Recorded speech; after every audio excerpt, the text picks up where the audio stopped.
कामों के गैरत के नाम पर कत्ल का सिलसिला ना थम सका। 15 रोज में दूसरा कत्ल। हमारे नुमाइंदा मोहम्मद नवीद गराया की तफसील के मुताबिक कामों के थाना सिटी के इलाके रसूल नगर में आशिकी का अंजाम मौत पर ख़त्म। कामों के थाना सिटी के इलाके रसूल नगर में अरसलान ने बहन और इसके दोस्त पर फायरिंग करके बहन को मौत के घाट उतार दिया। कामों के फायरिंग के नतीजे में भाई ने बहन को कत्ल और दोस्त को शदीद जख्मी कर दिया। कामों के फायरिंग से 5 बच्चों की मां हलाक, 2 शहजाद शदीद जख्मी। रेस्क्यू 1122 के अहलकारों ने मौका पर पहुंचकर 4 बच्चों के बाप शहजाद को नाजुक हालत में DHQ अस्पताल गुजरांवाला मुंतकिल कर दिया।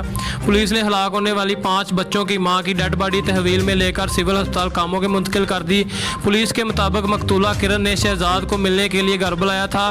पुलिस के मुताबिक मकतूला के भाई अरसलान ने दोस्त शहजाद को घर में दाखिल होते देख लिया था। कामों के अरसलान ने तैश में आकर फायरिंग कर दी, जिससे किरण मौका पर जान भाग जबकि दोस्त शहजाद शदीद जख्मी हो गया।